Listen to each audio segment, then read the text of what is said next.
الحمدللہ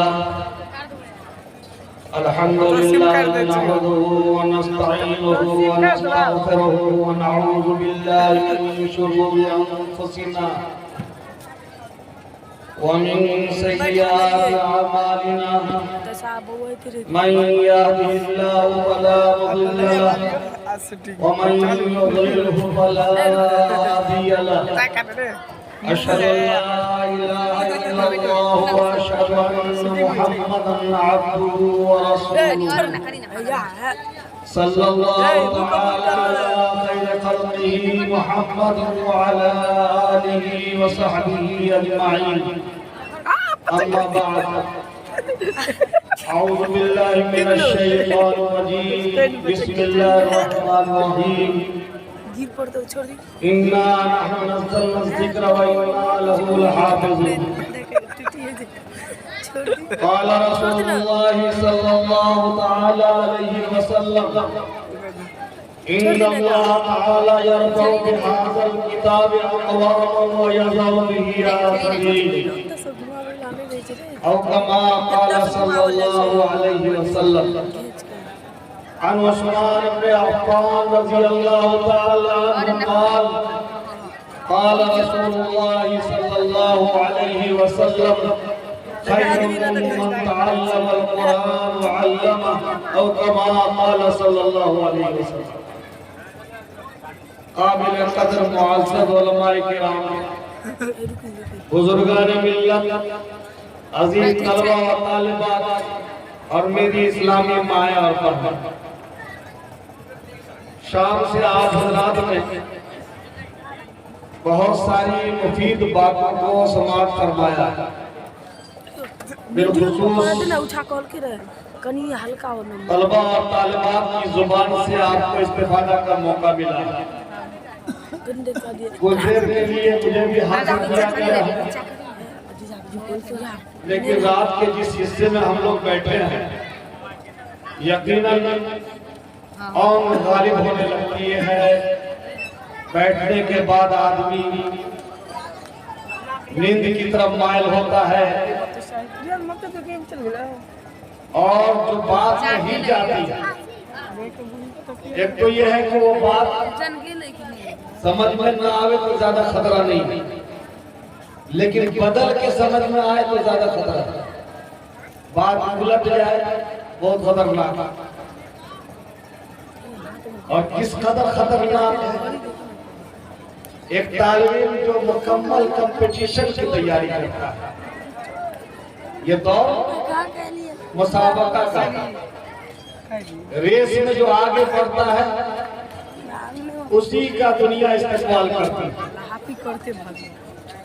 ہماری آبادی میں بہت سارے بچے پڑھتے ہیں، بچیاں پڑھتی ہیں اور امتحانوں میں بھی شریک ہوتے ہیں، لیکن ان بچوں میں اور بچیوں میں جو نمبرات حاصل کریں دنیا بھی استقبال کرتی ہے، حکومت کی نگاہ میں وہی کامیاب. یہ مسابقہ کا دور. اب تو ہماری آبادیوں میں کچھ تعلیم کی طرف توجہ دی جانے لگی ہے، ورنہ تو اس کی طرف توجہ نہیں دی جاتی، لیکن اب بھی بہت ناقص توجہ. یہ کرم فرما حضرت مولانا عبدالوہاب صاحب قاسمی مدثر العالی نے اتنا پھلدار شجر یہاں لگا دیا ہے کہ یہ چہل پہل نظر آ رہی ہے. ورنہ تو ہماری آبادی میں MBBS ڈاکٹر اگر کسی آبادی میں ہے بھی تو ایک دو یا بالکل صفر. کوئی پائلٹ نہیں ہے، IAS افسر نہیں ہے، IPS نہیں ہے،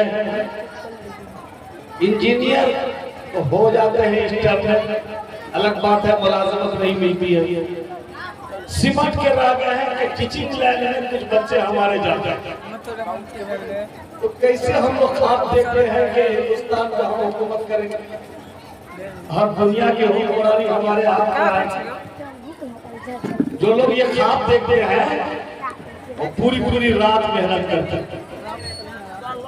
اور دیکھیے گا ان کی آبادیوں میں کہ سڑکوں پہ بچے نظر نہیں آئے مغرب بادی سے. گھروں میں نگرانی ہوتی ہے, بچوں کو بچیوں کو بتلایا جاتا ہے اور تعلیم بھی ان کا وقت گزرتا ہے. ہمارے بچوں کے پاس وقت بہت فاضل ہے, اتنا فاضل ہے کہ کوئی ایسا خطہ نہیں جہاں ہمارے نوجوان گزر نہیں آئے. ایسے حالات میں کسی تنہا آدمی کا کوشش کرنا واقعی ان کا کمال ہے, بڑا کمال ہے. تو میں یہ عرض کر رہا تھا کہ بہرحال یہ مسابقہ کا دور, پڑھنا بھی ہے اور دوڑ میں آگے بڑھنا, تبھی جا کر کے کامیابی ملے گی.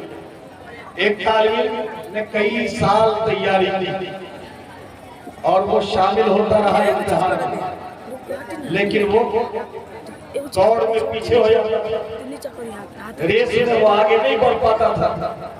تو اس نے ایک جانکار سے, تجربہ رکھنے والے سے کہا کہ کچھ اپنا ایکسپیرینس بتائیے, شیئر کیجیے, کچھ اپنا تجربہ بتلائیے کہ آخر کس طرح کے سوالات ہوتے ہیں انٹرویو میں. تجربہ کار آدمی نے حضرت مولانا مبشر صاحب ناسکی, جنہوں نے برسوں تعلیم دی ہے, اس طرح کے تجربہ کار کے پاس تو ہمارے طلبہ بیٹھتے نہیں ہیں. اسکول میں پڑھتے ہو پھر بھی انہیں بیٹھنا چاہیے, دل دماغ کھلے اور نہ والدین کو یہ فکر ہوتی ہے کہ ان کے اندر خوشبو آ جائے گی, نہ بدل جائے گا. علماء کی صحبت میں بیٹھتے ہیں. بہرحال تجربہ کار سے جا کے جانکاری حاصل کیا کہ کس طرح کے سوالات ہوتے ہیں. تو انہوں نے آسان بات بتائی کہ انٹرویو میں سب سے پہلے ایک بات تو ضرور آتی ہے کہ تمہارا عمر کیا ہے, تمہارا ایج کیا ہے. ہم لوگ جب داخلہ لیتے ہیں طلبہ سے پوچھتے ہیں تمہاری تاریخ پیدائش کیا ہے, تو معلوم نہیں, ابا کو معلوم. اور ابا کو پوچھا جائے کہ آپ کے بچے کی تاریخ پیدائش کیا ہے, تو رجسٹر پہ لکھا ہوا. ایک جگہ نکاح پڑھانے کے لیے ایک نیم قاضی ہے, نیم قاضی, اصل قاضی نہیں تھے. تو انہوں نے پوچھ دیا دلہا بابو سے, استنجا سے ہے, طہارت سے ہے. تو دلہا بابو تو بولتے نہیں, ابا کی طرف اشارہ کرتے, ابا بولے. تو ابا نے کہا وہ بڑھوا بولے, دادا جو تھا. تو بڑھوا کہتا ہے یہ پوچھے سب چگیرے رہے, یہ استنجا بھی چگیرے رہے. جب آدمی بیٹھے گا نہیں تجربہ کار کے پاس, اصطلاح میں کس کو کہتے ہیں طہارت اور کس کو کہتے ہیں استنجا. بہرحال پیچھے چلے جاؤ تم لوگ. حضرت مولانا صاحب کے پاس بیٹھا اور اس نے کہا کس طرح کے سوالات ہوتے ہیں. سوالات ایک جو بات تو ضرور پوچھی جاتی ہے کہ تمہارا ایج کیا, تمہاری عمر کیا. اچھی بات, سرٹیفکیٹ دیکھ لیا, ہمارا ایج 19 سال. جتنی عمر بڑھ رہی تھی اتنا یاد کر رہا, 19 سال. یہ یاد کرنے کی چیز تو نہیں ہے. 6/9/1967, یہ اگر ہماری تاریخ پیدائش ہے تو آپ سب کو بھی اپنے بچوں کو بچیوں کو بتلانا چاہیے کہ تمہاری تاریخ پیدائش کیا ہے. اس میں بھی بعض لوگ پوری زندگی جھوٹ بولتے رہتے ہیں. اللہ تعالیٰ کہتے ہیں جھوٹ بولنے والے پہ لعنت ہوتی ہے. آپ اپنے بچے کی عمر بڑھا دیتے ہیں, کبھی گھٹا دیتے ہیں, سرٹیفکیٹ کے لیے عمر بڑھا دیتے ہیں, اور نوکری حاصل کرنے کے لیے آپ گھٹا کے لکھتے ہیں تاکہ زیادہ موقع رہے گا نوکری حاصل کرنے کا. کیوں آپ بڑھاتے ہیں, گھٹاتے ہیں؟ اب پوری زندگی مجبور ہوتا ہے بچہ جھوٹ بولنے پہ. میری تاریخ پیدائش یہ ہے اور وہ تاریخ پیدائش نہیں ہے, اس کی اصلاح نہیں چاہیے. اللہ کیا تو ایک بات کی گرفت ہوگا, وہ معاف کر دے, اس کی مرضی ہے. ورنہ ہم جان بوجھ کر کے تاریخ پیدائش کو صحیح نہیں لکھتے ہیں تو گرفت ہوگا. بہرحال سرٹیفکیٹ دیکھ کے اس نے یاد کیا 19 سال کا. دوسرا بھی سوال ہو سکتا ہے. کیا سوال ہو رہا ہے کہ تمہارا کچھ ایکسپیرینس بھی ہے, کہیں کام بھی کیا ہے پرائیویٹ, کہیں مکتب میں, مدرسے میں, کوچنگ سینٹر میں کوئی کام کیا ہے, کچھ بتانا. 2 سال 3 سال بتانا. اس نے یاد کیا 3 سال, 19 ایک سوال اور ہو سکتا ہے، سوال یہ ہوگا کہ تم جو ملازمت چاہ رہے ہو تو اپنے لیے یا ملک کے لیے، چاہے وہ پڑھانے والی ہو یا پڑھانے والا ہو، یا تو وہ ملازمت کرتا ہے صرف اپنے لیے. جتنے لوگ سرکاری اسکولوں میں سرکاری مدرسوں میں جاتے ہیں تو قوم کا نفع بہت کم لوگوں نے ہوتا ہے. مخصوص بس ملازمت کرنا. ایک صاحب تھے مدرسے میں، مکتب میں ان کی تقرری ہوئی اسکول میں، تو پورے دن آ کے سائیکل صاف کرتے تھے اور جانے وقت کہتے تھے لوگ کہتا ہے کہ یہ لوگ ناجائز پیسہ کھاتا ہے، بابو دیکھو 1.25 گھنٹہ آنے میں لگتا ہے، 1.25 گھنٹہ جانے میں لگتا ہے، آپ بیچ میں سائیکل صاف کرتے ہیں، کیسے مفت کھاتے ہیں؟ آرام سے کھاتے ہیں.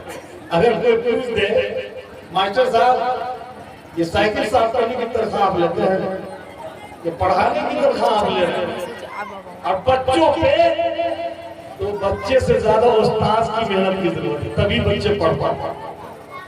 تعلیم تو سب شعبے میں اہم ہے لیکن بچوں کی تعلیم زیادہ اہم ہے. ان بچوں پہ استاذ کو زیادہ محنت کرنی پڑتی ہے، ان کو پلاننگ کرنی پڑتی ہے کہ کس طرح آپ کو پڑھانا ہے، بورڈ پہ لکھنا ہے، بچوں سے لکھوانا ہے، آسان نہیں ہے. بہرحال تو تیسرا سوال بھی ہو سکتا ہے کہ ملک کے لیے ملازمت کرنا ہے یا اپنے لیے. اگر کہتے ہیں ملک کے لیے ملازمت کرنا ہے تو ٹھیک ہے، ملک کی خدمت کرو بغیر کسی تنخواہ کی ضرورت نہیں. اور کہہ دے کہ اپنے لیے ملازمت کرنی ہے تو حکومت کہہ دے کہ ایسے ملازم کی ضرورت نہیں، جو ملک کی خدمت نہ کرے اور صرف اپنے لیے نوکری کرے، نہیں چاہیے. بہرحال اس نے یاد کر لیا، کہا کہ دونوں کے لیے، ملک کے لیے بھی اور اپنے لیے بھی ملازمت کرنی ہے. تو اب رکھتا رہا 19 دونوں 19 دونوں. میں اس لیے کہہ رہا ہوں کہ سنیے تو ٹھیک سے سنیے، اگر نہیں سنیں گے تو اتنا نقصان ہے، لیکن بدل کے سنیں گے بہت نقصان ہوگا. اس نے کہا 19 دونوں. کہتا رہا، اس کے نام کا اعلان ہو گیا، انٹرویو ہال میں طلب کر لیا گیا. یہ جب گیا انٹرویو دینے تو اتفاق کی بات ہے کہ سوال کرنے والے نے کہا تمہارا ایج کیا؟ جلدی میں اس نے کہا 3 سال. تمہارا ایج کیا ہے؟ 3 سال. کہا ایکسپیرینس کا 19 سال. ایج 3 سال اور ایکسپیرینس 19 سال. کوئی سوال کرنے والا سوچ رہا ہے کہ ہمارا نٹ ڈھیلا ہے یا اس کا ڈھیلا ہے، ہم ٹھیک سنا رہے ہیں یا یہ سمجھ نہیں رہا ہے.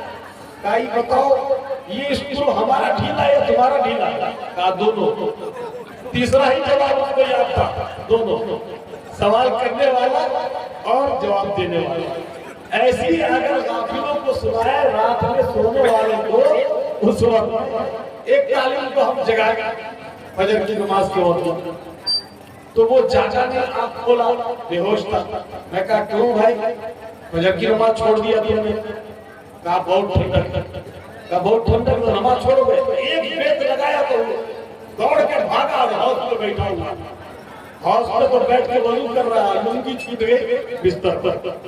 ہم نے کہا ایسا جگانا نہیں چاہیے. اتنا بے ہوش آدمی کہ جس کو پتا نہیں ہے ہاؤس پہ جا کے جلدی جلدی وضو کر رہا اور یہ دیکھ نہیں رہا ہے کہ ہماری لنگی چھوٹی. میرے بزرگوں، تو اس لیے سنانے کا وقت ہم لوگوں کا خاص کر آتا ہے 12 بجے کے بعد، 12 بجے رات کے بعد. سب مغرب بعد سب لوگ سنا لیتے ہیں، خاص کر ہمارے حصے میں تو یہی ہے. رات بھی ہم آئے 3 بجے رات، 3 بجے رات میں ہمارا نمبر آئے. اس وقت میں سمجھانا بہت آسان کام ہے. ایک بار اور آئے تھے ہم یہاں، بڑا اجتماع تھا، بڑا جلسہ. حضرت امیر شریعت صاحب رحمۃ اللہ علیہ جس میں تشریف لائے، اس میں بھی حضرت لوگوں نے ہمارا موقع دیا بھائی صبح 4 بجے. اب بھلا بدلائیے اس وقت کا آدمی کیا کہے گا. تو ہمارے حصے میں، لیکن آپ کے حصے میں تو ہے کہ آپ اگر آئے ہیں تو کچھ اپنے اندر تبدیلی کی نیت پیدا کر لیں. ابھی سارے حضرات نے علم کی اہمیت، علم کی فضیلت، بخاری شریف کی اہمیت سب پہ روشنی ڈالی تھی. لیکن ہم اور آپ کچھ ارادہ کریں گے، اپنے اندر تبدیلی لانے کا کچھ عزم کریں گے، تبھی بات بنے۔ بہرحال میں ابھی 3 بچوں کو سامنے رکھتا ہوں، اور اب حفاظ کی فضیلت پر بات نہیں کرنا، بلکہ ہم کو اور آپ کو دیکھنا یہ ہے کہ جب ان بچوں نے قرآن کریم سینے میں محفوظ کیا تو قرآن ان کی زندگی میں دکھائی دینا چاہیے، ان کے اخلاق سے قرآن ظاہر ہو، ان کی گفتگو سے قرآن ظاہر ہو، ان کی خدمت سے قرآن ظاہر ہو، تب تو سب لوگ چاہیں گے کہ ہمارا بیٹا یا بیٹی قرآن کا اگر مکمل قرآن کا نہیں تو کم سے کم 2 پارہ کا تو حافظ بن جائے، جو مشہور صورت ہے اس کا تو حافظ بن جائے۔ سب کیوں نہیں چاہے کہ قرآن پڑھنے والا اور اولاد میں الگ ہوتا ہے، وہ ماں باپ کی ایسی خدمت کرتا ہے کہ بغیر ماں باپ کی خدمت کے وہ بستر میں جا کے سوتا ہے، جس نے زندگی میں سمجھایا کہ اصل ماں باپ کی رضا سے اور خوشنودی سے اللہ راضی ہے، اور ماں باپ کی ناراضگی سے اللہ ناراض ہوتے ہیں۔ رضا رب فی رضا الوالد و سخط رب فی سخط الوالد۔ آپ کو ٹھنڈک کیسے پہنچتی ہے اولاد سے؟ آپ کو ٹھنڈک اسی وقت پہنچتی ہے جب ماں باپ سمجھیں کہ ہم نے اپنی جوانی کو ختم کیا اور ساری محنت جب بچوں پہ لگا دی، تو بچے ہماری خدمت میں اس طرح کھڑے ہوتے ہیں کہ ہمیں بڑھاپے کا احساس نہیں ہوتا، تب جا کر کے کیوں نہیں یہ اسٹیشن پہ جاتا ہے، جنکشن پہ، وہاں بھی خدمت کا جذبہ۔ میرے ساتھ 3 بچے گجرات کے، گجرات کی اسٹیشن پہ جنکشن پہ وہ بیٹھے ٹرین پہ، روزہ کا زمانہ رمضان تھا، اور ہندوستان کی آب و ہوا بہت مسموم تھی، ظاہری تھی۔ اس سال 1992 میں کیا حادثہ ہوا تھا؟ مسجد بابری مسجد کا مسئلہ چل رہا تھا، ایسا تھا کہ پوری گاڑیوں کو ایک دم پوری گاڑیوں پہ قبضہ کر لیا گیا، لیکن ان 3 بچوں نے جو اخلاق کا مظاہرہ کیا، صرف یہ بتانا چاہتا، افطار کے وقت میں پورے ڈبے سے لوگوں کو، برادران وطن کو لالا کے افطار پہ بٹھلانا۔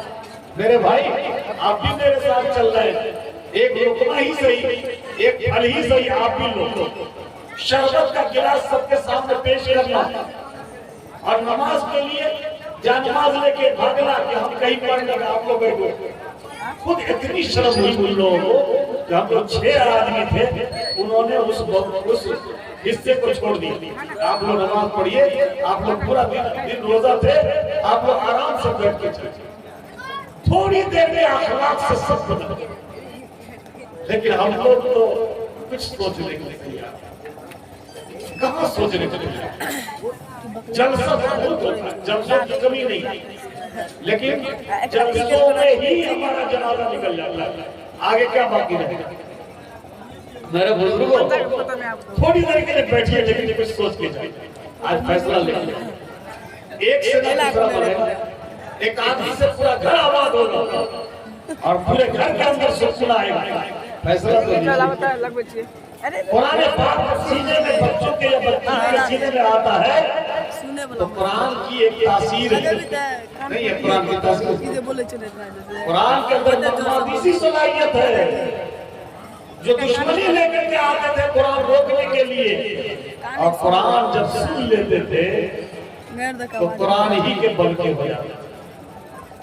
میں بتاتا ہوں، حضور محنت کرتے رہے مکہ معظمہ میں نبوت ملنے کے بعد، اور 3 جو مشہور جگہ تھی وہاں محنت کا مرکز بنانا چاہا۔ سب سے پہلی جگہ جو مکہ تھا، دوسرا طائف بھی آپ گئے، اور تیسری جگہ یہ یثرب جو مدینہ منورہ بنا۔ 11 نبی میں حضور کسی طرح پہنچنے کی کوشش کرتے، کہاں؟ مینا کے خیمے میں، حج کا زمانہ، حضور کہیں جاتے تھے اس سے پہلے ابو جہل اور ابو لہب پہنچ جاتا تھا۔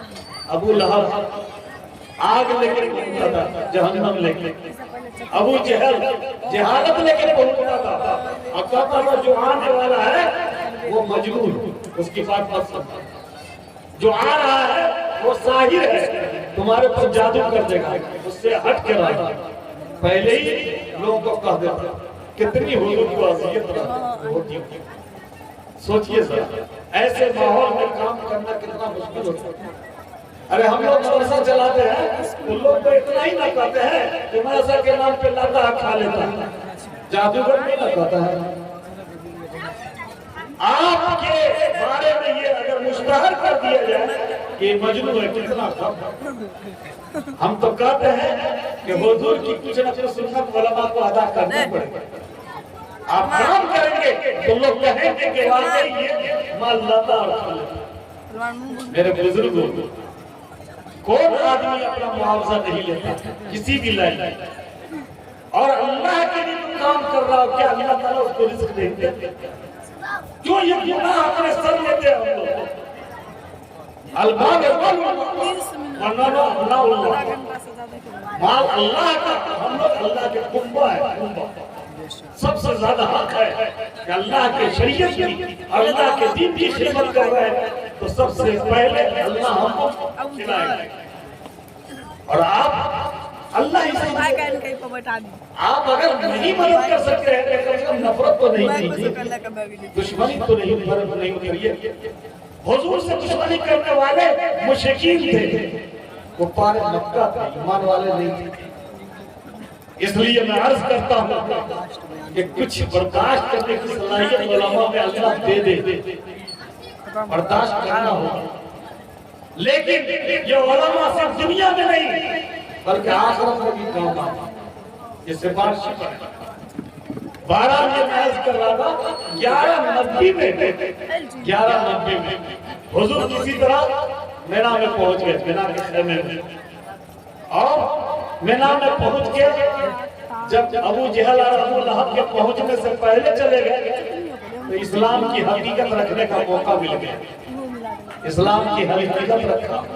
کچھ مسجدوں میں دیکھتے نا ابھی کہ دعوت کے کوئی ساتھی آ نہ پائے اور دین کی بات رکھ نہیں پائے، ورنہ یہ لوگ جادوگر ہیں، اپنا بنا لیں۔ میرے بزرگوں، یہ سب حضور کی سنت ادا کر رہے ہیں جو دعوت میں لگے ہوئے حضرات ہیں، ساری تکالیف برداشت کر کے بھی وہ دعوت کے کام سے جڑے ہوئے رہتے ہیں۔ بہرحال حضور نے جب اسلام کی حقیقت بیان کی تو 6 جو اوس اور خزرج کے 6 صحابہ انہوں نے ایمان قبول کر لیا۔ ان میں سب سے پہلے حضرت اسعد بن زرارہ اور ان کے قافلہ کے لوگ، اور حضور کی دعوت کا یہ اثر پڑا کہ مدینہ میں آ کر کے وہ اسلام کی محنت کرنے لگے، اسلام کی تعلیم کو عام کرنے لگے۔ جتنی جانکاری ہو گئی تھی، اوس اور خزرج یہ دونوں قبیلے 2 بھائیوں سے بن گئے، 2 بھائی تھے، اور اتنا اختلاف جنگ بعاث کہ زمانے تک جنگ ہوتی رہی، لیکن اسلام نے پھر ایک کیا تھا، اور اوس اور خزرج یہ دونوں کی جنگیں مشہور تھی مدینہ میں۔ بہرحال حضور سے یہ لوگ اسلام پانے کے بعد مدینہ منورہ گئے اور اسلام کی ترویج و اشارت کرنے لگے۔ 1290 ایک سال بعد پھر مینا کے اندر مدینہ کے لوگ آئے حج کرنے کے لیے، تو اب یہ 6 کے ساتھ اور 6 بڑھ گئے، 12 حضرات۔ حضور وہاں پر پہنچے، اسلام کی دعوت پیش کی، اسلام کی حقیقت بیان کی، وہ لوگ بھی سب کے سب اسلام۔ اب واپس ہونے لگے تو انہوں نے ایک معلم کا مطالبہ کیا۔ معلوم یہ ہوا کہ ایمان لانے کے بعد سب سے پہلے تعلیم پڑھتا، ہر آبادی کے اندر تعلیم کا ہونا چاہیے، ہر آبادی کے اندر مکتب ہونا چاہیے، ہر آبادی کے اندر مدرسہ ہونا چاہیے۔ اس کی اہمیت کو سمجھئے کہ ابھی ایمان قبول کیے ہیں اور حضور سے مطالبہ کر رہے ہیں کوئی معلم دی۔ حضور کو معلم کائنات تھے نا، حضور کہاں سے پڑھ کے آئے تھے؟ کون یونیورسٹی؟ حضور کے معلم خود اللہ تعالیٰ اور حضور نے صحابہ کو پڑھایا۔ حضرت جبرائیل تو قرآن کو لے کے آتے تھے اور قرآن حضور پہ اترتا تھا، اور حضور کو کہا جاتا تھا جلدی مت کیجئے، لا تحرک به لسانک جلدی قرآن کو یاد کرنے کی کوشش نہ کیجیے. ہمارے ذمہ ہے قرآن کی حفاظت، اس لیے قرآن ہم یاد کریں اور وہی سلسلہ آپ تک آنا. قرآن کریم معمولی چیز ہے. اللہ تعالیٰ جس کا انتخاب کرتے ہیں. آدمی برسوں دعائیں کرتا ہے، تمنا کرتا ہے، حاصل کرتا ہے، تو اللہ تعالیٰ گھر کے کسی ایک کو حافظ بنا دیتا ہے. میرے بزرگوں، اب یہ 12 حضرات جو گئے مدینہ منورہ، تو ان کے ساتھ حضور نے ایک معلم دیا. ان کا نام تھا حضرت مصعب بن عمیر رضی اللہ عنہ. یہ قرآن کے جاننے والے حضرت مصعب بن عمیر رضی اللہ تعالیٰ عنہ ان کی تعلیم کے لیے بھیجے. اصحاب بن زرارہ کے گھر پہ قیام کیا اور لوگوں کو جا کر کے اسلام کی دعوت دینا. کہیں پر کھڑے ہوتے تھے لوگ چکرنا ہوتے کیا نیا دین لے کے آ گیا. ایک بار ایک بات میں سمجھا رہے تھے لوگوں کو. سعد بن معاذ نے دیکھ لیا یہ اصحاب بن زرارہ یہ کچھ گفتگو کر رہے تھے. حضرت کو بھیجا ان کو لوگ ان کے کھانے میں آ جائیں اور ان سے کہو کہ یہاں پر اس طرح کی بات نہ کر ورنہ مجھ سے برا کوئی نہیں. آئے وہ حسین بن حضیر آئے بہت برا بھلا بولے جیسے لگا کوئی جرم کر رہے تھے. یہ تو اللہ کے بندوں کو اللہ سے جوڑنے کا کام کر رہے تھے لیکن ان کو برا بھلا کہا جیسے لگا کوئی جرم کر. ساری بات سن لیا. معلوم یہ ہوا کہ ہم قرآن پڑھنے والے پڑھانے والوں کو یہ سوچ کے چلنا ہوگا کہ لوگوں کی کڑوی کیسے سننا پڑے اور برداشت کرنا پڑے. اور اس کے بعد حضرت اصحاب بن زرارہ نے کہا ساری بات تمہاری سن لیا، 2 منٹ کا وقت دو ہماری بات سن. 2 منٹ کے لیے بیٹھایا اور اسلام کی حقیقت بیان کیا اور قرآن پڑھ کے سنایا. قرآن پڑھتے ہی دل کی دنیا بدل گئی. دل نے اسلام کو قبول کر کیا انقلاب کتاب دنیا کو تبدیل کر دیا. قرآن ہم نہیں بدل سکتے. بیٹیوں کے فہرست جہیز میں سب سے پہلے لکھتے قرآن شریف اور بیٹیوں کو قرآن شریف پڑھنا نہ سکھلائیں کس کا جرم ہے؟ میرے بزرگوں کو. اس کے بعد سعد بن معاذ وہ آئے ایک دم غصے میں. اس نے تو ہمارے آدمی کو اپنی جادو میں لے لیا. انہوں نے بھی بہت برا بھلا کہا. اس کے بعد حضرت اصحاب بن زرارہ نے کسی کی درخواست کی کہ آپ بھی 2 منٹ میری بات سن لیجیے. 2 منٹ میں اسلام کی حقیقت بیان کیا اور پھر قرآن کی آیت پڑھ کے سنایا. وہ بھی بدل ان کے دل کی دنیا بدل. قرآن کو قرآن سمجھ کر کے اگر سنیں گے تب نہ قرآن اثر کرے گا. قرآن کو تو اللہ تعالیٰ جلوہ کرے. بابو بیٹھ جاؤ دعا ہوگا زیادہ جلد وقت نہیں ضائع ہوگا. بیٹھ جاؤ. ہم ایک جگہ گیا گولی 4-5 لڑکا کھیل رہا تھا تو ایک دوسرے کو کہتا ہے مولویہ کچھ نصیحت کریو. بھاگ نصیحت سے اتنی دلی کے کچھ سننے کو تھے. اب حضرت نوح کی قوم کو دیکھیے کہ وہ دعوت لے کے جاتے تھے تو سب کان میں روئی ڈال انگلیوں کو ڈال کر کے کہتے تھے آپ کی بات ہمیں نہیں سنتا. میرے بزرگوں کو اللہ نہ کرے ایسا بات. دیکھیے تو اپنے من کا بال کٹائیں گے، اپنے من کا پینٹ پہنیں گے جینس پینٹ. ایک نوجوان کو دیکھا جمعہ کے لیے جا رہا خود تیزی میں. کہاں جا رہے بابو؟ ہم بھی جا رہے ہیں جمعہ کو. کہا جمعہ پڑھنے جا رہے ہیں. کہا تمہاری نماز ہوگی؟ چونک کیا. ہم نے کہا تمہارا گھٹنا پھٹا ہوا، گھٹنا پہ پینٹ پھٹا ہوا.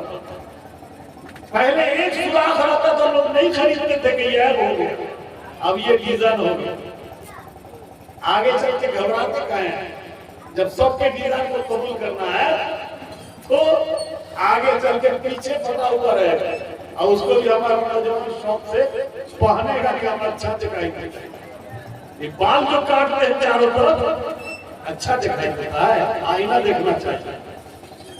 آئینہ دیکھنا چاہیے. میں کہتا ہوں تو سندر کٹ چاروں طرف سے بال کاٹ لیا بیچ کا بال ایک طالب کو دیکھا جوان کو، کیا پورا بال سفید ہے، کیا ہوا بھائی؟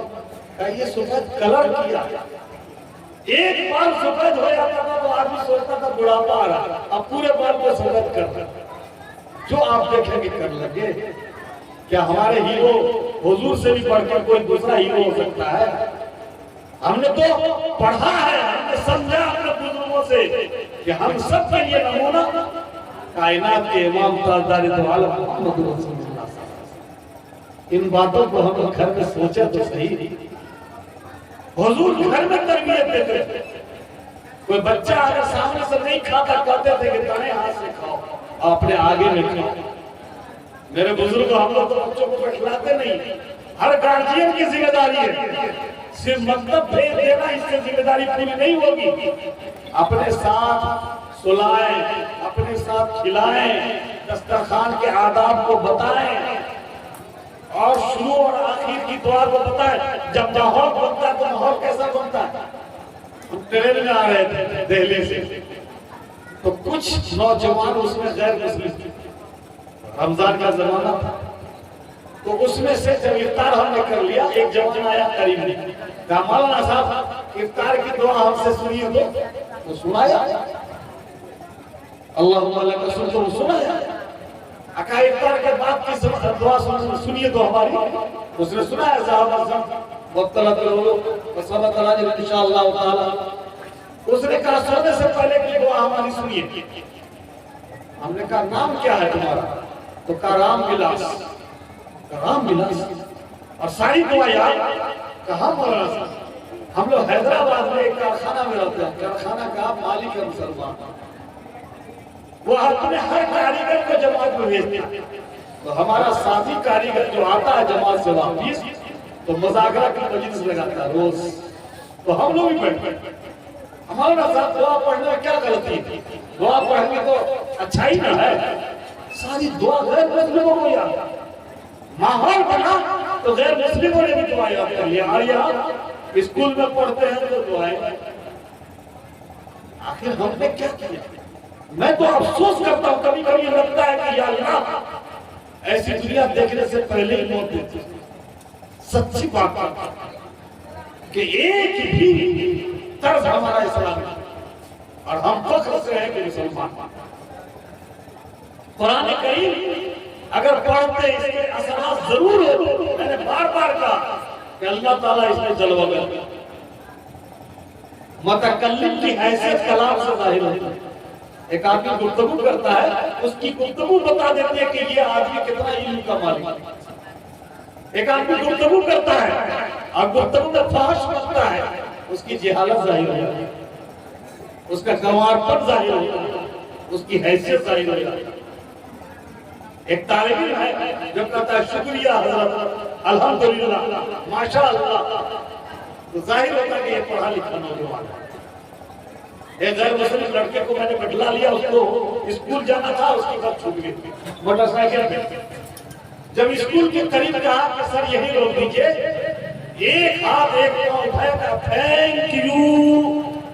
ہمارے بچے مجھے نہیں جانتا ہے کہ شکریہ کہنا چاہیے، تو آپ سے متاثر ہوں گے لوگ کہ ان سے متاثر سوچئے نا بھائی، ہم اپنے بچے کو نہیں ٹھیک کر سکے، پوری دنیا کو ٹھیک کرنے کے لیے میں کہتا ہوں یہ 5 فٹ 6 فٹ کے ہم لوگ ہیں، یہ 6 فٹ تو ہم لوگوں کے نہیں لا سکتے۔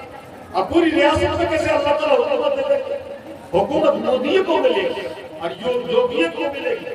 آپ اسلام نہیں ہے کہ آپ کو حکومت ملے، اپنے کو ہم نے قابو میں رکھنے کی ہمت نہیں بنائی ہے ابھی تک۔ ہم جہاں چاہتے ہیں چلے جاتے ہیں، جو رنگ چاہتے ہیں چڑھا لیتے ہیں، جو لباس چاہتے ہیں پہن لیتے ہیں۔ جب اپنے کو ہم نہیں قابو میں رکھ سکے تو حکومت کیسے؟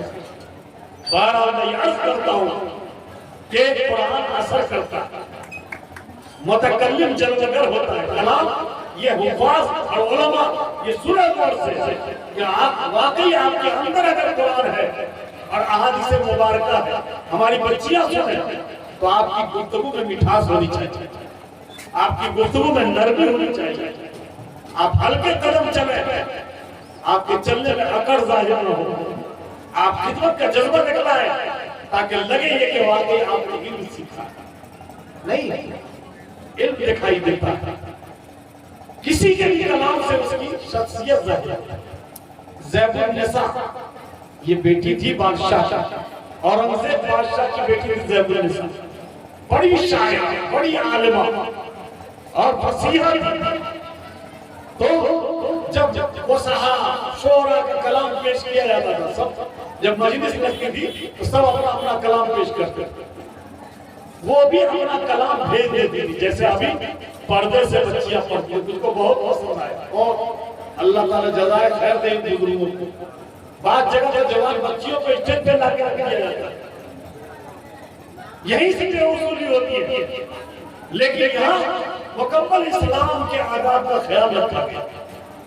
تو جب کلام پیش کرتے تھے شعراء تو ان کا کلام بھی پڑھا جاتا تھا۔ زیب النساء اتنا کلام اونچا کہ لوگ اشش کرتے تھے، سر دھنتے، کتنا اونچا کلام۔ تو جن کا اتنا اونچا کلام ہے وہ شاعرہ کتنی بڑی ہوگی، وہ صاحب کلام کیسی ہوگی، ایک بار زیارت کرنی چاہیے۔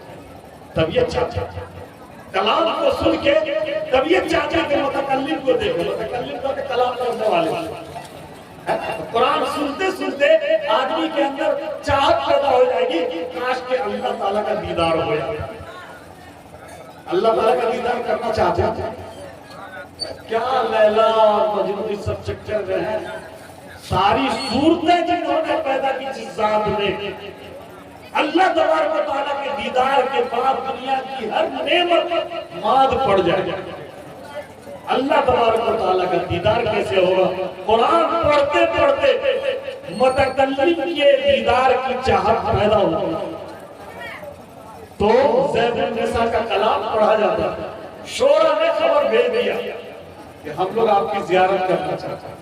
جن کا اتنا اونچا کلام، وہ کیسی صاحبہ ہوگی ذرا ان کو دیکھنا چاہتے ہیں۔ تو انہوں نے جواب میں ایک شعر بھیج دیا، جواب: در سخن مقبی منم چوبوے گل در برگ گل، ہر کے دیدن میل دارم در سخن دینت بڑھ۔ یہی کہا، پڑھ کے سنا دینا کہ میں اپنے کلام میں چھپی ہوئی ہوں، جیسے پھول کی خوشبو اس کی پنکھڑیوں میں چھپی ہوئی ہوتی، اور سن کے آپ کہتے یہ بیلا ہے، یہ چپیلی ہے، یہ ایرانی ہے، یہ گلاب ہے، یہ جوہی ہے، یہ خشک ہے، یہ امبر ہے۔ آپ خوشبو سن کے کہتے ہیں، اس کی کوئی شکل دیکھتے ہیں؟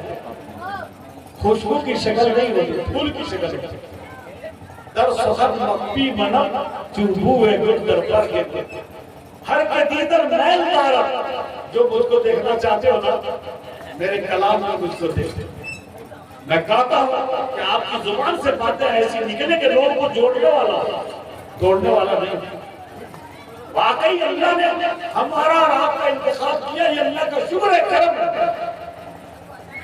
ہم ہمیشہ لوگوں کے جملوں کو برداشت کریں، اپنی زبان سے حکمت اور علم کے علاوہ کوئی فضول بات نہ کریں۔ میرے بزرگوں، شاعرہ نے ثابت کر دیا کہ متکلم کے اندر وہ جوہر ہے جو کلام سے ظاہر ہے، کلام میں دکھائی دیتا ہے۔ اللہ تبارک و تعالیٰ کے کلام میں چھپے ہوتے ہیں۔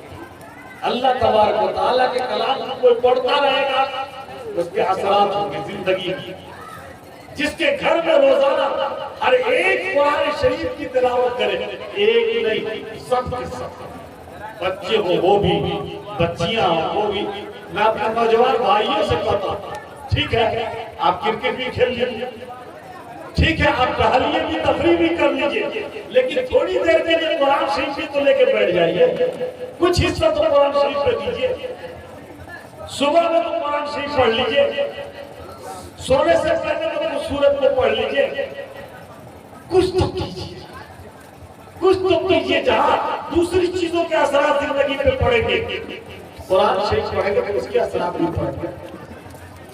اور قرآن شریف تو ایسی کتاب ہے اکیلی کہ صرف پڑھنے میں نہیں، پڑھنا عبادت بھی ہے، پڑھنا تازگی بھی ہے، پڑھنے میں ثواب ہے، پڑھنے میں علم کا اضافہ ہے، لیکن اس کے دیکھنے میں بھی ثواب ہے۔ اس پر انگلی رکھنے اگر کوئی آدمی انپڑھ انگلی کو صرف چلاتا ہے تو اس میں بھی ثواب.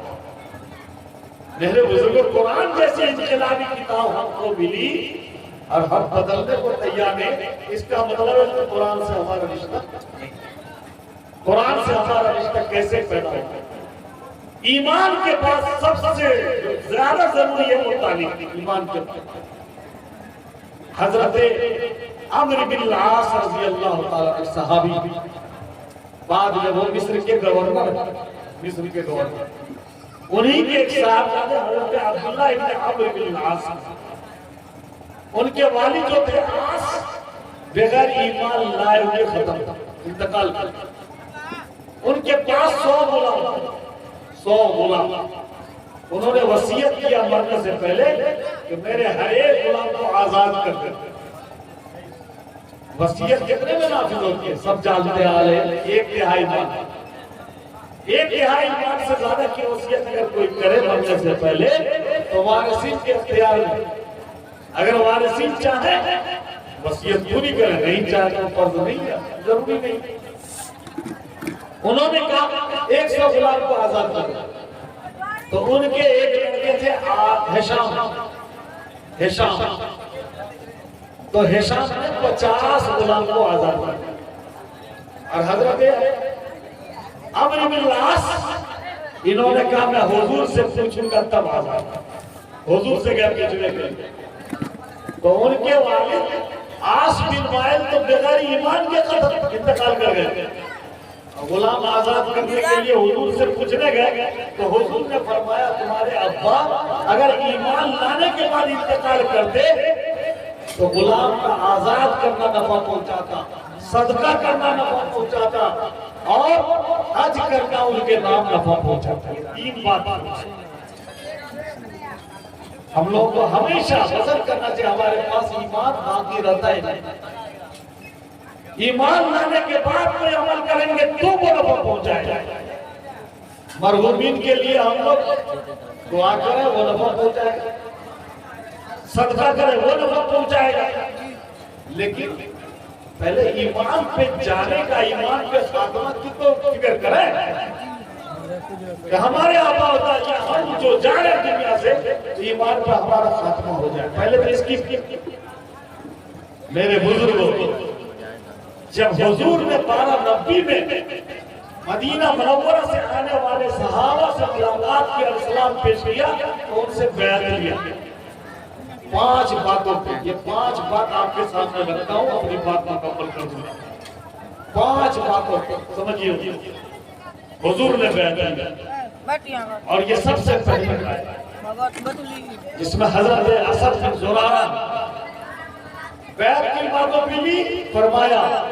حضور نے اپنے ہاتھ پہ ہاتھ رکھ کے فرمایا کہو پوری زندگی صرف اللہ کی عبادت کریں گے اور کسی کو شریک نہیں ٹھہرائیں گے. اللہ کی بندگی میں کسی کو شریک نہیں ٹھہرائیں گے. میرے بزرگوں ہمارا ایمان اور یقین اللہ کی ذات پہ مضبوط نہیں ہو سکتا. مال پہ ہے, دکان پہ ہے, کاروبار پہ ہے, دوسروں پہ ہے, نیتا پہ ہے. بعض لوگ کہتے ہیں اس بار تو پوچھئے فتح کا جھنڈا لہرا گیا, اب اپنا نیتا ہو گیا, جو چاہیں گے وہ ہو جائے گا. اور اللہ موجود ہے, جو چاہیں گے وہ اللہ سے نہیں مانگ لیں گے. میرے بزرگوں اللہ پر اتنا بھروسہ نہیں, اتنا بھروسہ ہم دوسروں پہ کر لیتے ہیں. عورتوں کو بھی بتلائیے یقین کتنا ہونا چاہیے اللہ کی ذات پہ. فرمایا کہ صرف اللہ کی بندگی کریں گے, صرف اللہ کی بندگی کریں گے اور اللہ کی بندگی میں کسی کو شریک نہیں کریں. بعض لوگ دوسروں سے دعا کرتے ہیں, ولیوں سے جا کے مانگتے ہیں, قبر پہ ہاتھ پھیلانے لگتے ہیں. قبر پر بھی جا کے قبلہ روح ہو کے حضور ہی سے دعا کر, اللہ سے دعا کرنی چاہیے. حضور کے مزار پہ بھی اگر دعا کریں گے تو اللہ ہی سے دعا کریں. جب بھی دعا کریں گے تو اللہ تبارک و تعالی, جب بھی بندہ مانی جائے گی تو اللہ تعالیٰ کے لیے, کسی اور کی نہیں. اس کو تو ٹھیک کیجیے اپنے بچوں میں, بچیوں میں. ہم اپنے عقیدہ کو مضبوط کریں. اگر نہیں مضبوط کریں گے، بغیر ایمان کے جائیں گے تو کوئی عمل مفید نہیں۔ میرے بزرگوں پہلی بات ہے، اس پر بیعت حضور نے لی۔ دوسری بیعت لی کہ ہم پوری زندگی زنا نہیں کریں گے، شراب نہیں پئیں گے۔ قرآن نے تو کہا کہ اس کے قریب ہی نہیں جاؤ، لا تقربوا الزنا انہ کان فاحشۃ وساء سبیلا۔ بدکاری کے قریب ہی نہیں جاؤ۔ ایمان والا کبھی سوچ نہیں سکتا ہے کہ وہ پرائی عورت سے بدکاری کرے گا۔ نہایت خطرناک راستہ ہے اور بہت ہی برا ہے۔ لیکن ہم موبائل کے ذریعے کون سی حرکت نہیں کر جاتے۔ وہاں کہا گیا کہ اس راستے پہ نہیں جاؤ، بدکاری کے اڈے کے قریب ہی نہ جاؤ، وہاں کے راستے سے بھی نہیں گزرو۔ یہ تو راستہ ہی بتاتا ہے موبائل۔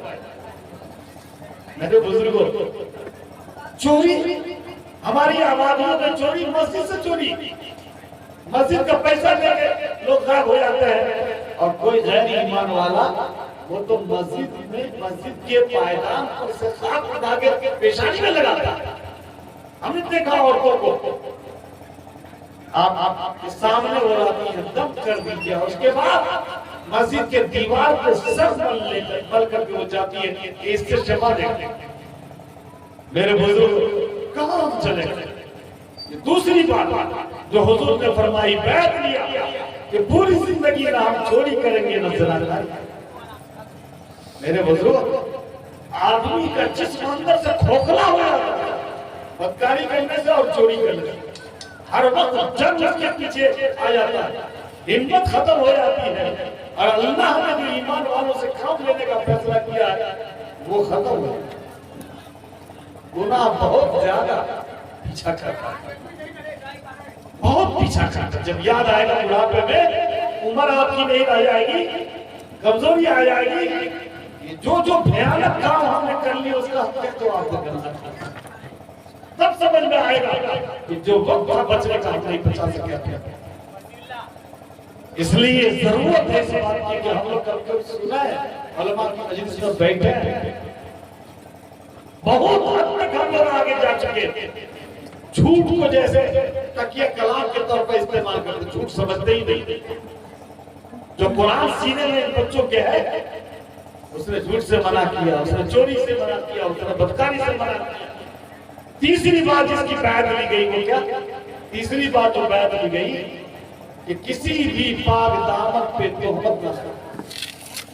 آج کل اصل پوری زندگی کو داغدار کر دیا جاتا ہے۔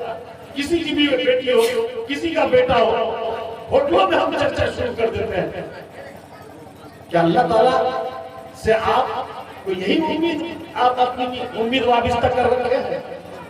ہزار غلطیاں ہیں، اس کے بعد یہی سوچتے کہ اللہ ہمارے عیوب پہ پردہ رکھے۔ آپ دوسرے کے عیب آپ ظاہر کرتے ہیں۔ اللہ کے رسول نے ارشاد فرمایا، من سترہ سترہ اللہ، جو شخص دوسرے کے عیب پہ پردہ رکھے گا اللہ تعالیٰ بھی اس کے عیب پہ پردہ رکھے گا قیامت میں۔ میرے بزرگوں، حضور نے فرمایا کہ کسی پاک دامن کو متہم کرنا، یہ بیعت لیا کہ ہم متہم نہیں کریں گے، تہمت نہیں کریں گے۔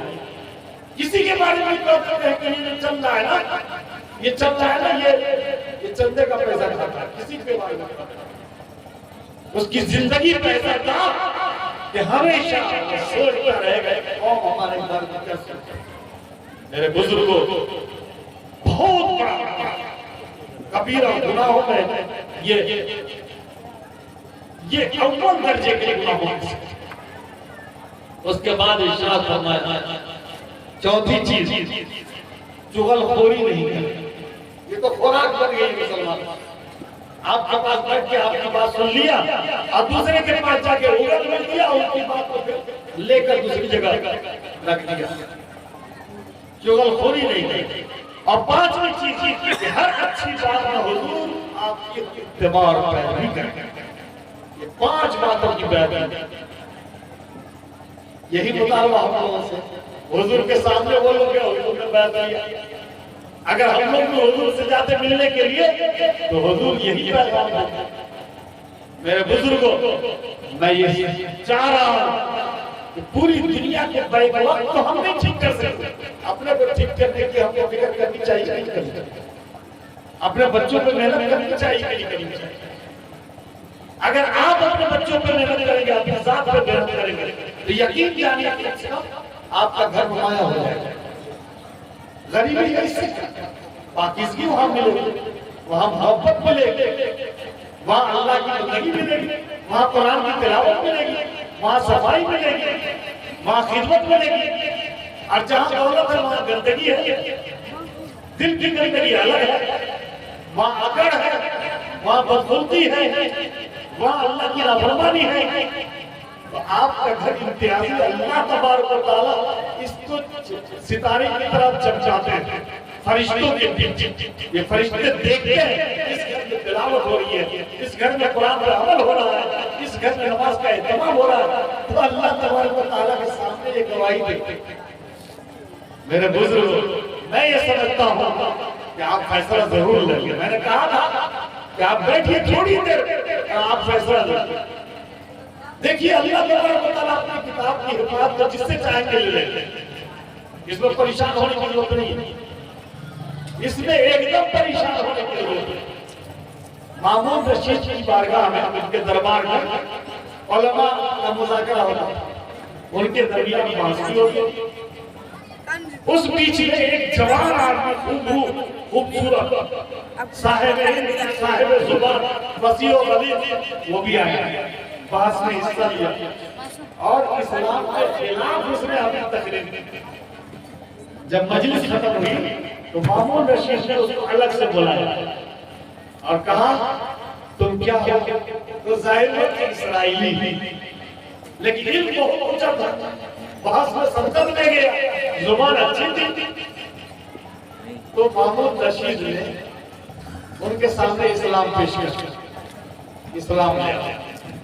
اتنی اچھی سوچ ہے، اتنا اعلیٰ علم ہے اور اس قدر خوبصورت ہو تو تم اسلام لیا۔ اس نے انکار کیا، ہم اسلام لیا۔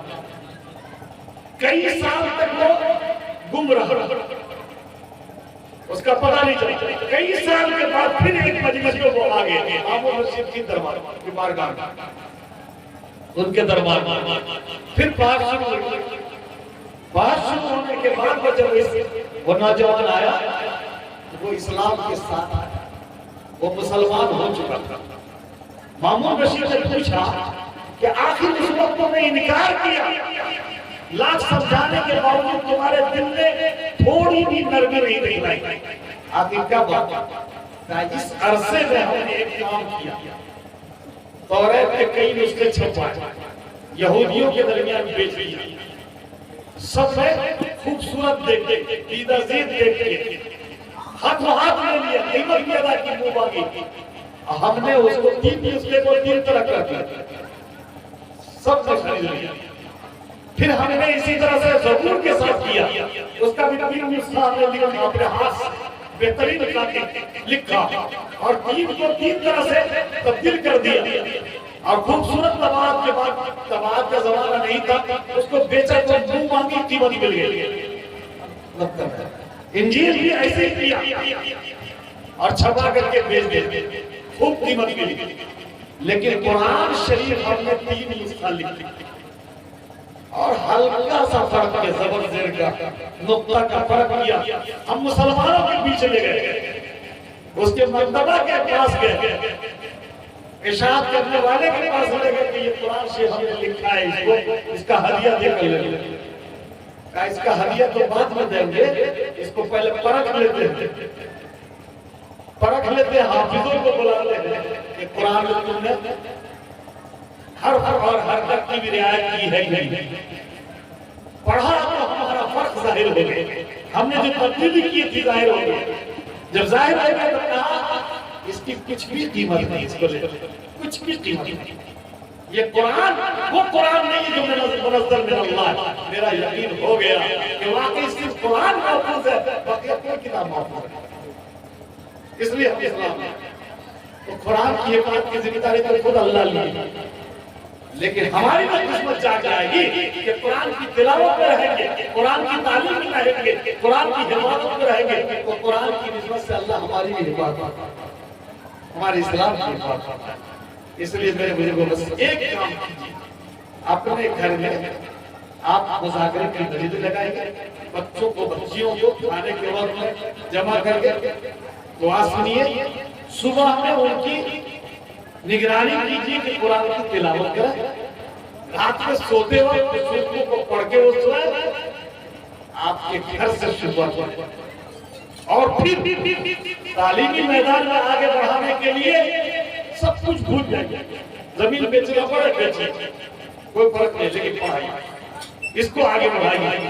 ہر محکمے میں ہمارا نمائندہ ہو، ڈاکٹر بھی ہو، نرس بھی ہو، پائلٹ بھی ہو، انجینئر بھی ہو، آئی ایس بھی ہو، ہر محکمے تو انشاءاللہ انقلاب آئے گا۔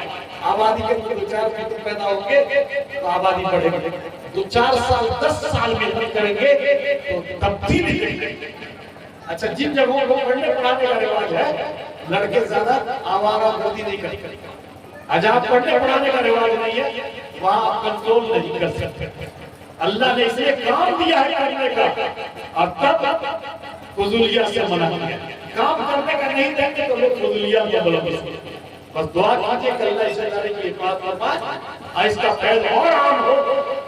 ہم سب کے بڑے وقتوں حضرت مولانا عبدالوہاب قاسمی دامت برکاتہ، اللہ ان کی عمر میں صحت اور برکت کرتا ہے، بہت ہمت کے ساتھ کام کرتے ہیں، اور ان کے رفقا، ان کے عزیزان یہ ان کے مشن پر آگے بڑھا رہے ہیں، بہت بڑی اس جیسی آبادی میں ہم تو کہتے ہیں اس طرح سے تعلیمی ادارے آج کل بچوں کے ہر حلقے میں ہونا چاہیے۔ ہم لوگ بہت بڑی شان ہے کہ بچوں کی وہاں آئے، ہم ہر فرق نہیں کرنا چاہتے ہیں، لیکن تعلیم بچیوں کا ہو اور وہاں ایک کھانا مل جائے، شام میں گھر پہنچا دیا جائے، مدھے کی بچیاں آوے، عمری کی بچیاں آوے، بھیمپور کی بچیاں، یہ نظام کے حضرت مولانا کو اللہ تعالیٰ ایک سواری فراہم کرتا ہے بس کی شکل میں، اور یہ نظام آگے بڑھے تو بہت بڑی نہیں، بہت بڑی نہیں، ان کی حفاظت کے ساتھ ان کی تعلیم کا انتظام ہو جائے۔ تعلیم کا انتظام تو ہو گیا ہے، لیکن علاقہ بھر کی بچیاں آئیں اور پڑھ کے جائیں، ایک بچی کے تعلیم یافتہ ہونے سے پورے خاندان میں تعلیم آئے۔ وہ ماں یہ بچوں کے لیے پہلا مکتب ہے، ان کے گود جب ماں حرکت کرتی ہے تو بچہ بھی حرکت کرتا ہے، گود میں بولنے والا بچہ ماں کی زبان کو دیکھ کے وہ بھی زبان چلاتا ہے، قرآن پہ جب ماں بھولتی ہے تو بچہ بھی بھولتا ہے۔ لہذا ضرورت ہے کہ ہماری بیٹیاں پڑھی لکھی ہوں، بنیادی تعلیم ان کی مضبوط ہو اور وہ باادب خدمت گزار ہو۔ آپ کو لڑکوں کو خریدنے کی ضرورت نہیں پڑے گی، آپ کی بیٹیوں کو لوگ تلاش کرتے دور سے۔ ابھی کئی 1-2 کم سے کم میرے سامنے ہیں جن کی والدہ نے فون کیا کہ مجھے عالمہ بچی چاہیے، ایک نے کہا نہیں عالمہ تو کم سے کم حافظہ۔ کیوں تلاش ہے؟ کہ ان کی خدمت ہے، وہاں سیرت ہے، وہاں ادب ہے، اس لیے تلاش ہے۔ اللہ سے دعا کیجئے کہ ادارہ ترقی کرے اور ادارہ میں کام کرنے والے کو اللہ تبارک و تعالیٰ دنیا اور آخرت دونوں کی سرخروئی نصیب فرمائے۔ بسم اللہ الرحمن الرحیم، بسم اللہ الرحمن الرحیم،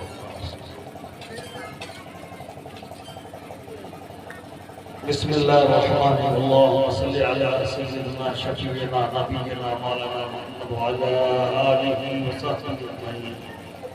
لا الہ الا اللہ وحدہ لا شریک لہ الملک وله الحمد يحيي ويميت بيده الخير وهو على كل شيء قدير۔ لا اله الا انت سبحانك اني كنت من الظالمين۔ لا حول ولا قوة الا بالله، لا ملجأ ولا منجا من الله الا اليه۔ یا رب الراحمین، ہم سب کمزور ہیں، آپ غنی ہیں، ہم سب محتاج ہیں، آپ احتیاط ہیں۔ اے اللہ، ہم سب کے آپ ہی خالق ہیں، آپ ہی مالک ہیں۔ اے اللہ، اب تک آپ نے عزت کے ساتھ زندہ رکھا ہے، اے اللہ صحت و سلامتی کے ساتھ رکھا ہے۔ اے اللہ، آئندہ بھی ہماری پوری حفاظت فرما، ہم سب کی حفاظت فرما، ہم سب کو راہ راست پہ چلا، صراط مستقیم پہ چلا۔ اے اللہ، دائیں بائیں بھٹکنے سے بچا، غیروں کے پاس جانے سے بچا۔ اے اللہ، اپنا بندہ بنائے رکھ۔ اے اللہ، اپنے نام کو لینے والا، اے اللہ اور آپ کی کتاب سے رشتہ رکھنے والا ہم سب کو بنا۔ یہ اے اللہ ادارہ جو جامعہ کی شکل میں ہے، جہاں بچوں کی بھی تعلیم، بچیوں کی بھی تعلیم ہو رہی ہے، اے اللہ یہ قابل قدر ہو جائے۔ اس کے پاس تنگی ہے، کمرے کم ہیں اور کام زیادہ ہے، دارالقضا کے لیے، پریدین کے لیے اے اللہ کمروں کی ضرورت ہے۔ اے اللہ بے شک تو کہاں سے پیدا کرے گا تو جانتا ہے، ہم تو بس محتاج ہیں، ہم نے ہاتھ پھیلایا تیرے سامنے۔ اے اللہ تو پیدا فرمانے والا ہے، اے اللہ تو ہی ضروریات کی شکل پیدا کرنے والا ہے۔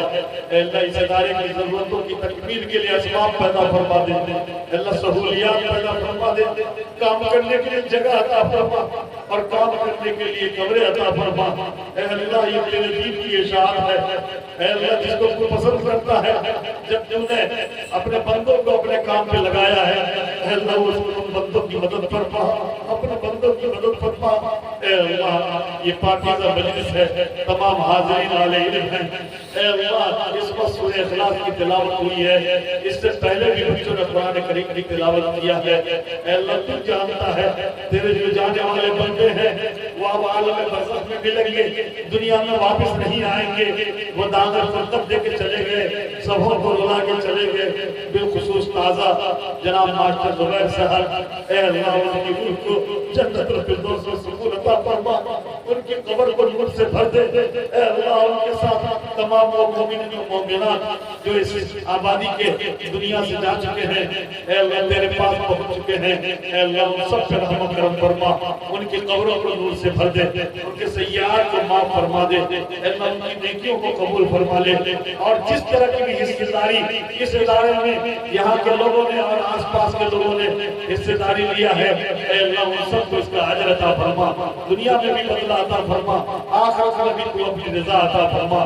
اے اللہ یہ 3 بچے جنہوں نے قرآن کریم سینے میں محفوظ کیا ہے، معصوم ہیں، اے اللہ قرآن انہوں نے سینے میں تو رکھ لیا ہے، قرآن کے مفاہیم کو اور قرآن کے علم کو ان کے سینوں میں اتار دیجئے، ان بچوں کو اپنے ماں باپ کے لیے اے اللہ آپ کی ٹھنڈک بنا دیجئے، پورے خاندان کے لیے راہبر اور قوم کے لیے امام اور مقتدی بنا دیجئے، اے اللہ ان بچوں کو قبول فرمائیے، اے اللہ ہمارے اساتذہ جو مدرسہ تعلیم القرآن میں کام کر رہے ہیں یا دیگر دینی اداروں میں، اے اللہ ان کی پوری کفالت فرما، اے اللہ ان کے لیے خزانہ غیب سے اے اللہ نصرت اور مدد فرما، اے اللہ تمام سامعین جن کے دلوں میں جو بھی نیت ہے اے اللہ جائز خواہشیں ہیں، اے اللہ ان تمام جائز خواہشوں کو غیب سے پوری فرما دیجیے، اے اللہ بالخصوص ہمارے گھروں میں بھی ہمارے بزرگان دین میں جو دنیا سے جا چکے، دنیا چھوڑ چکے، ہماری پرورش کر کے اے اللہ وہ قبر میں لیٹ گئے، چلے گئے تیرے پاس، اے اللہ ان محرومین کی مغفرت فرما دیجیے، اے اللہ ان کی قبروں کو نور سے بھر دیجیے، اے اللہ ماں باپ کی کیا حیثیت ہے جو دنیا سے گئے، اے اللہ ان کی خدمت کا موقع بھی نہیں ملا لیکن وہ تیرے پاس چلے گئے، اے اللہ ان سب کے حق میں ہم سب کی دعاؤں کو قبول فرما لیجیے، اے اللہ رحم فرما، اے اللہ کرم فرما۔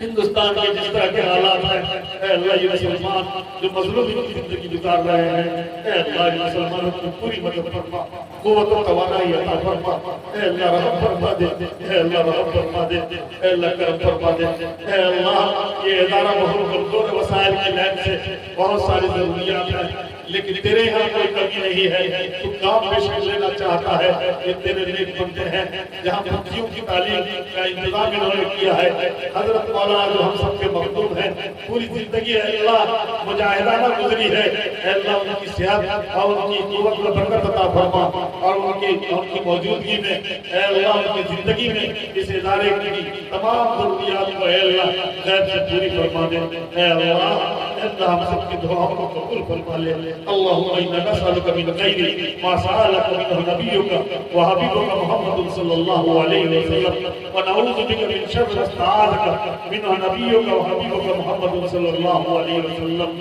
فانت المستعان وعلیک البلاغ ولا حول ولا قوة الا باللہ العلی العظیم صلی اللہ تعالی علی خیر خلقہ محمد وعلی آلہ وصحبہ اجمعین سبحان ربک رب العزة عما يصفون وسلام المرسلين والحمد لله